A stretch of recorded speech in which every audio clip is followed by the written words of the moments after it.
తన మాటలు కత్తి మాదిరిగా రెండు వైపులా పదును ఉంటుందని అప్పుడప్పుడు చెబుతూ ఉంటారు. YCP master mind Vijayasai Reddy sketch వెనుక ఏం జరిగింది? పవన్ కు ప్రేమ సందేశం వెనుక ప్లాన్ ఏంటి? ఢిల్లీ పెద్దల మాటలతో కొత్త ప్లాన్కి ఏమైనా శ్రీకారం చుట్టారా? కాకినాడ గండం నుంచి గట్టెక్కుకుంటే కెరీర్ ఇంకా అయిపోయినట్టేనా అంటే అవును అనే సంకేతాలు బలంగా వినిపిస్తున్నాయి. వైసీపీలో విజయసాయిరెడ్డిని అందరూ నెంబర్ 2 అని చెబుతూ ఉంటారు. శుక్రవారం ఆయన ఒక ట్వీట్ వేశారు. దాని ఉద్దేశం ఏంటి అంటే ఏపీని పాలిస్తున్న కూటమి ప్రభుత్వానికి ముఖ్యమంత్రిగా పవన్ కళ్యాణ్ వస్తే బాగుండేది అనేది దాని వెనుక ఉన్న సారాంశం.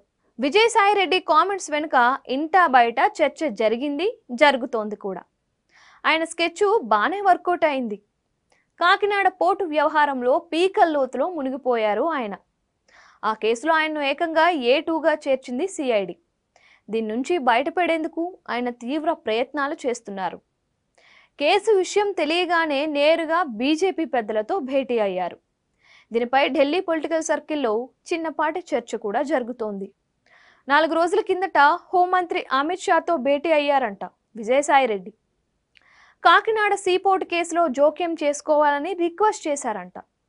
అయితే టీడీపీ ప్రభుత్వం అయితే జోక్యం చేసుకునేవారమని అన్నారంట. ప్రస్తుత ప్రభుత్వంలో పవన్ కళ్యాణ్ ఉండడంతో తామేమీ చేయలేమని చేతులెత్తేశారు. దీంతో పవన్ కళ్యాణ్ వైపు నుంచి తన అస్త్రాలను సంధిస్తున్నారు విజయసాయిరెడ్డి. దీనిపై జనసేన నుంచి ఎలాంటి రియాక్షన్ రాలేదు. చూడాలి మరి ఏం జరుగుతుందో.